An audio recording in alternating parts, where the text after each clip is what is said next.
উত্তর চব্বিশ পরগনার চক কাঁঠালিয়া সরস্বতী পল্লীর বাসিন্দা বাসুদেব দাস। কিন্তু পাখিদের খাঁচায় আটকে থাকা তিনি সহ্য করতে পারতেন না, তাই উন্মুক্ত আকাশের নিচে প্রতিদিন শুধুমাত্র খাবার দিয়ে বশ করেছেন প্রায় 100 পাখিকে। ছোটবেলা থেকে পাখির প্রতি তার প্রেম, বাড়িতে পায়রা পোষা দিয়ে পাখিকে ভালোবাসা শুরু। কিন্তু খাঁচার মধ্যে পাখিদের আবদ্ধ দেখে কষ্ট পেয়েছেন বাসুদেব বাবু। তখন থেকে স্থির করেন পাখিদের মুক্তিকে দেন। পায়রাদের মুক্ত করে দিয়ে প্রতিদিন সকালে খাবার দিতেন তিনি। পায়রারা নিমন্ত্রণ জানিয়েছিল বোধহয় টিয়াদেরও।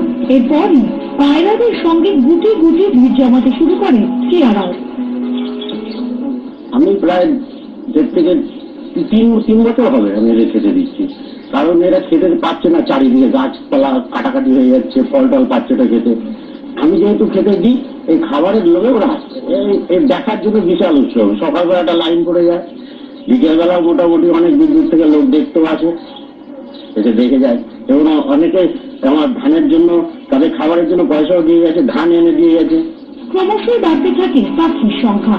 প্রতিদিন প্রায় 100 পাখি খাবার জোগাতে পকেটে টান করে বাসুদেব বাবু। তাই ছোলা ছেড়ে পাখিদের ধান খাওয়াতে শুরু করেন তিনি। বর্তমানে পাখিদের ধান কিনতে বাসুদেব বাবুর মাসকাবারি খরচ প্রায় 3 থেকে 3.5 টাকা। পাখিদের খাবার জোগান দিতে আর্থিক ত্রাণ করতে পারে ভেবে সংসার করেননি নিতান্ত সাধারণ পরিবারের সামান্য আয়ের ব্যবসায়ী বাসুদেব দাস। প্রতিদিন প্রায় 500-র ওপর পাখি খাবার খাওয়ার জন্য ভিড় জমায় বাসুদেব বাবুর ছাদে। একসঙ্গে এত পাখি দেখতে বাড়ির বাইরে ভিড় জমান তারা প্রতিবেশীরাও।